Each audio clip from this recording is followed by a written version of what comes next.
Alright, video time. Starting with number 1. The recipe of the week was a Greek omelette. You put Greek yogurt in with the egg, and then you make an omelette, and then you put feta and dill and other good stuff, maybe olives, and it was very delicious. And I would recommend yogurt and eggs. Number 2, outdoor things. I've been playing Frisbee a lot more lately, and I'm really liking it. I think taking a year off was really good, because now I've got like a little bit more space from it, and I'm not like relying on external things for how I feel about it. I can just like look to myself for how I feel, if that makes any sense. So like if you're around negative people, it's easy to like latch on to their take on life, but then once you like go away and come back, you can be like, cool story, I'm gonna go over here now where I don't have to listen to this. So that's been really helpful.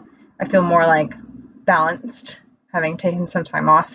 And today I trialed for a mixed club in Auckland, because I've been playing for the one in Wellington the last few years, but I want more like friends my age, because the other team is like mostly parents and stuff, and they're based in Wellington, so I don't get to see them or train with them. So hopefully this will be good and fun. I think I did well at the trials. It'll just depend on what they are looking for in people. 3 good things that happened this week. I've managed to stick to my diet that I'm on. It's 1,200 calories, which is pretty restrictive, but I was pretty not fitting into my pants, so I've lost a kilo so far, and keep doing it. Some days I'm allowed to eat more than 1,200 calories, but it has to be less than 2,000 to lose pounds. I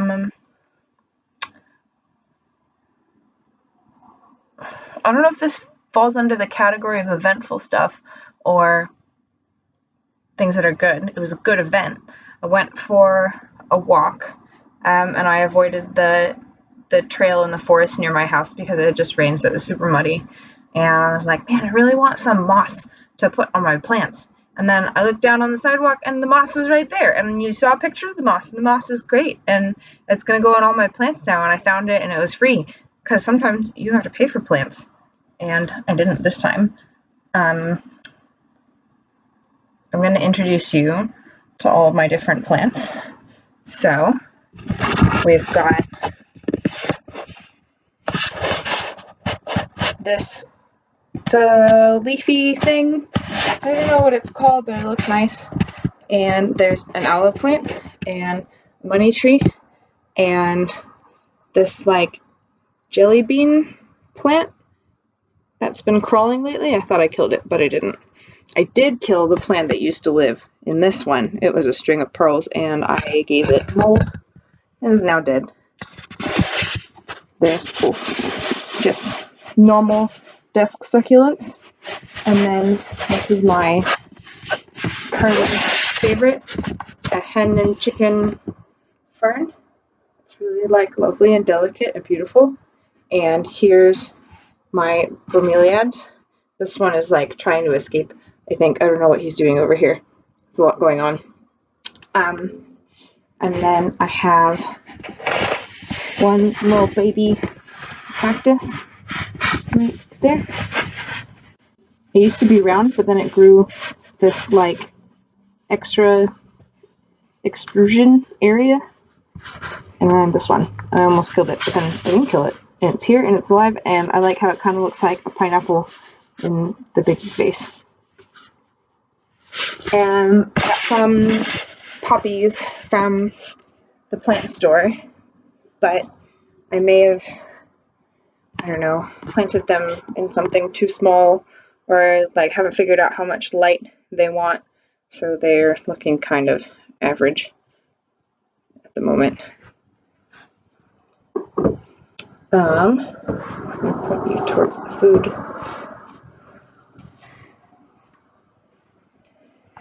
What's that?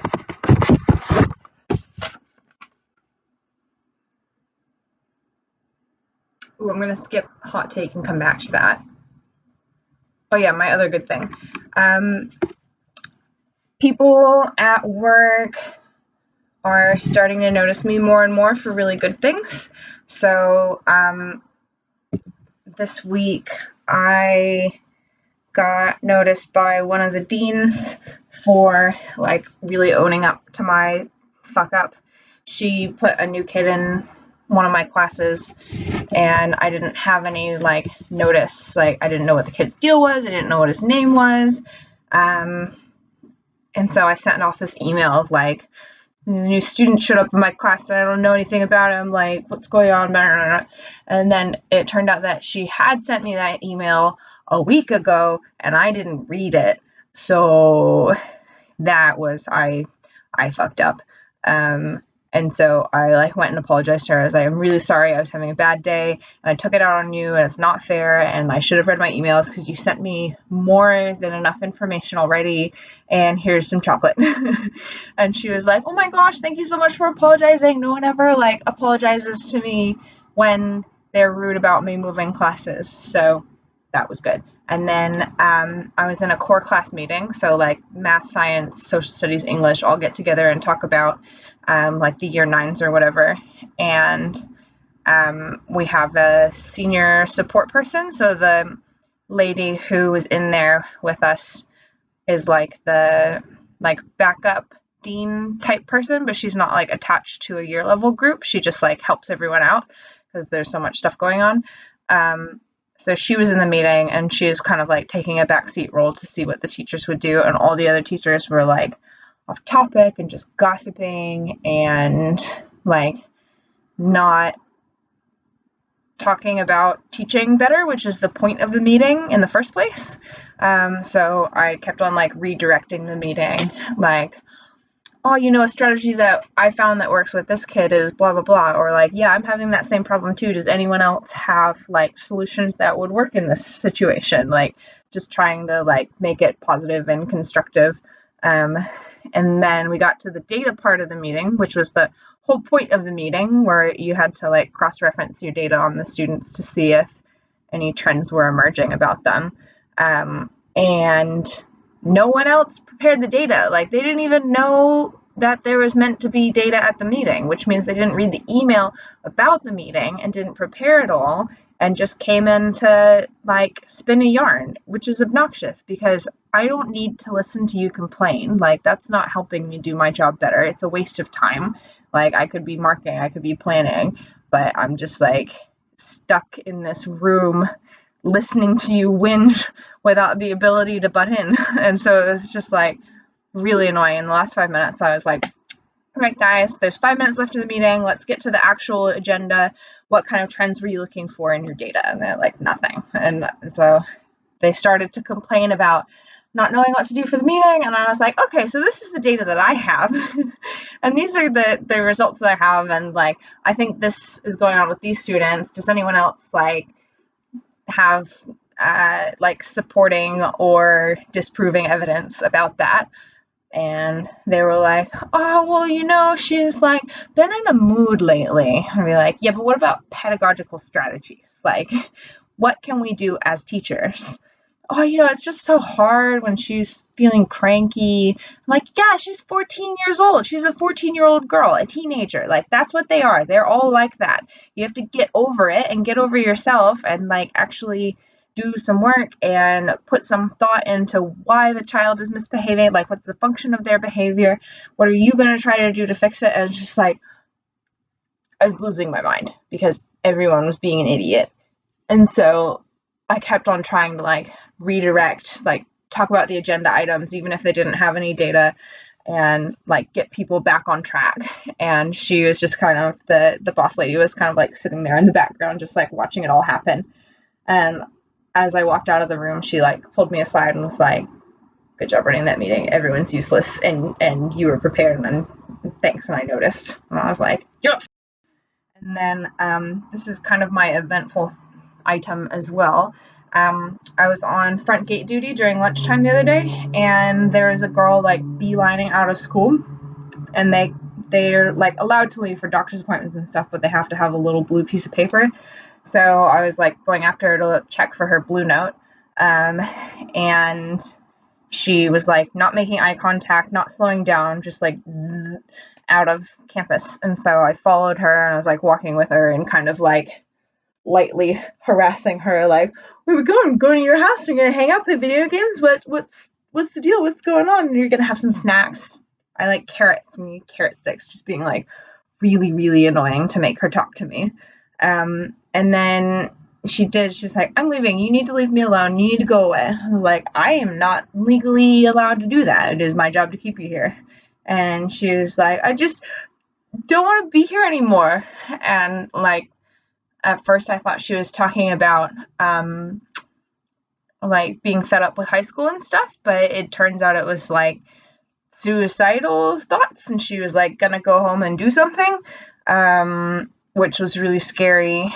But I managed to talk her into coming back to school to sit with the school counselor. And apparently it was like really serious. Like the girl's mom came in, they called the GP, like basically like Baker acted this girl. And so it's like scary to think about what would have happened if I didn't happen to be out there that day, because sometimes I take a long lunch and don't make it out to the front gate, because like technically it's not required, it's not something you have to do, but they like you to do it. So like, what if I hadn't been there? What if I like couldn't be bothered to track her down? Like, what would have happened? So that was really scary. But anyway, the deputy principal in charge of student well-being was the one who like was my first point of contact coming back into the school, and she was like really like, "Thank you so much for doing this. Like most teachers like don't care enough to get that out of a student. Like we really appreciate you." And so that was really good. So like people in high places are noticing me for doing good stuff, which is really exciting, even though the that scenario is not one that you want to have happen. Thing I'm excited about, I just booked a flight to Sydney for November.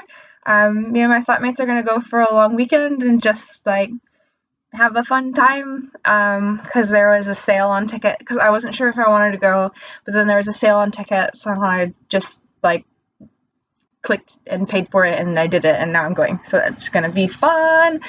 And I actually have two hot takes to wrap this up with the controversy.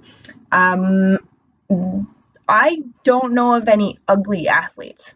So is it because if you have an athletic body, your face is also structured in a way that's appealing to lots of people? Because like the most appealing face is the most average one, like average of all the facial traits out there.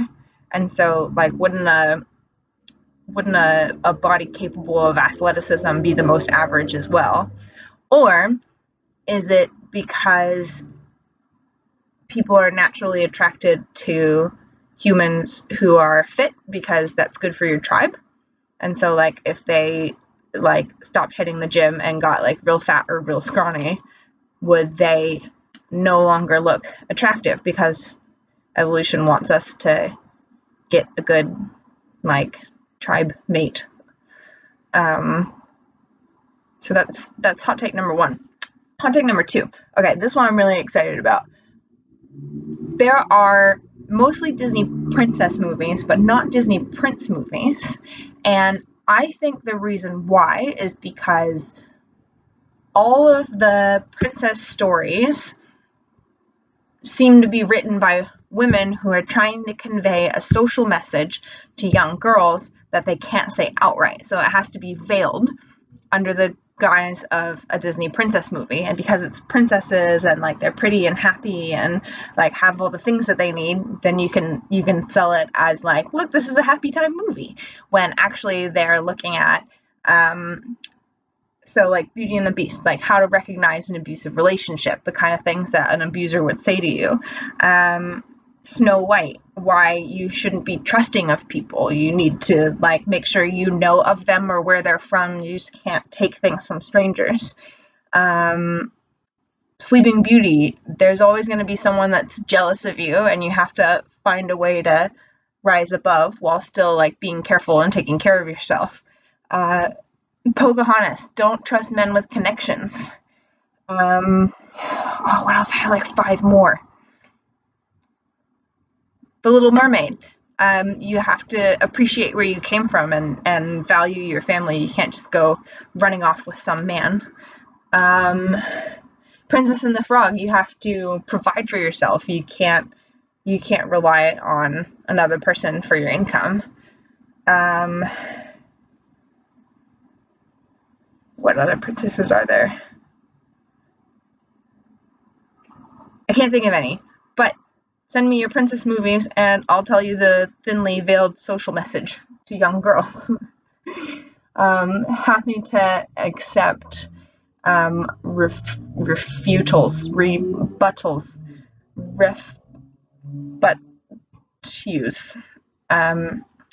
yes, and this concludes my video. I look forward to your prompt reply.